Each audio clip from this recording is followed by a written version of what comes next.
Hi guys, welcome back to my channel. As promised, today is my macaroni and cheese. I don't make it like other people, I don't think. I don't put the crunchy stuff on top. So this is my version. My family loves it and I hope you try it and yours does too. So the first thing we have over here is 1 stick of melted butter in the pot. Then we have half a cup of flour. And we're going to make a simple bechamel sauce, if anybody knows what that is. You just want to get this cooked a little bit, but you don't want any color on it. So keep it moving so you don't grab that color, because then it's not a white sauce anymore. I have 4 cups of whole milk. I don't really use anything other than whole milk.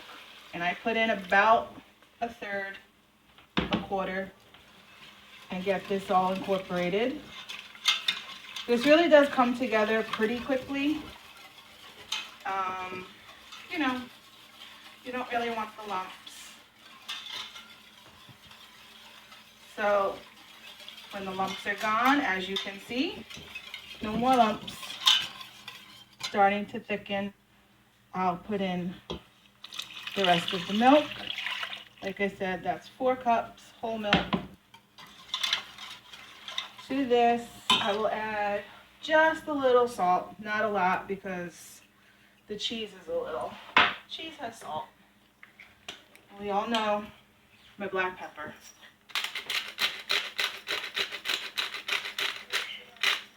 And yes, I like a lot of pepper.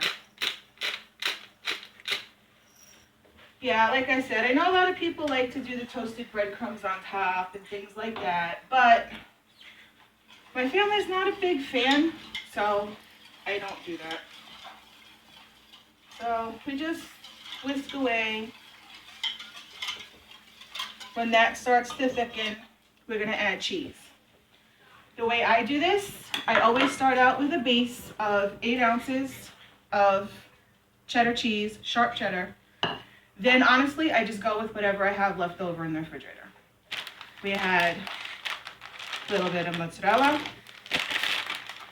a little fiesta cheese blend, which is Monterey Jack, some cheddar, some queso quesadilla, and azadero cheese. And today, we had some Munster in the fridge, so we're gonna throw in some Munster. Like I said, I add whatever's left in the fridge. And over here, we have the pasta waiting. This is 1 pound of cavatappi pasta, because I forgot I didn't have elbows. I usually make it with elbow macaroni, but you know, I'm a busy lady. I forgot, didn't buy any. Didn't feel like going back out, too hot. And don't say send me. I wasn't sending JJ because we all know he's been spending his life on live streaming. Building those hours, JJ, building those hours. Took Michaela shopping today. She had some change saved up and her daddy gave her a whole lot more change. So she wound up with $42.49 at Coinstar. And she had her own money, I forget how much it was, 20 something. So altogether she wound up with like $74. So the sweetheart that she is bought the majority of her school clothes herself. She's a good kid. I have all good kids. So this is starting to thicken. We need it to thicken a little bit more. And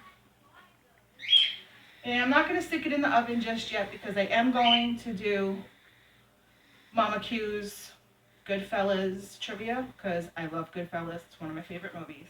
Not my all-time favorite, because that would be Pulp Fiction, but I am very good with Goodfellas, so I'm looking forward to that. So if my film guy would come over here. Oops. When this comes up, see, we've got a nice thickness to that now. We're actually going to take it off the heat and add the cheese. I do get rid of the whisk for this. Right there for now. First, We'll put in the cheddar.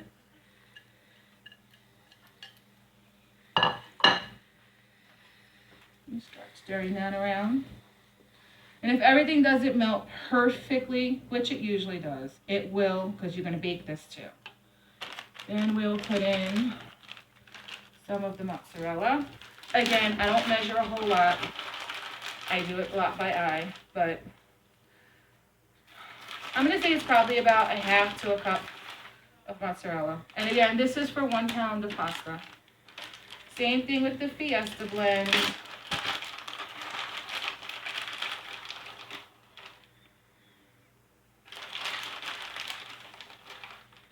And then usually if I don't have like Munster in the house, I'll throw in some American. But since I have the Munster, we'll just throw some of this in, and that'll make Michaela happy because that's her favorite cheese. So we'll throw in 3 or 4 slices. Just break them up so that they melt a little better. As JJ steals a piece. Mm-hmm. JJ has an obsession with cheese. I don't know if anybody knows that. And JJ loves American cheese. Has to be yellow though, even though it's really just coloring. But he says it tastes different. But most people don't believe that, including me. See? Stir it around and it gets even thicker with all of that cheese. And look, it gets all nice and gooey from the mozzarella.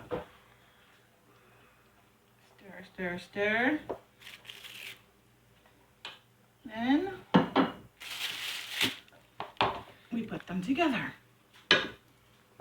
And that looks like a lot of cheese sauce for just 1 pound, but we like it cheesy and I like it creamy. I don't like dry macaroni and cheese. And I know people from the South, mess hall, put an egg in this also. I've never done that.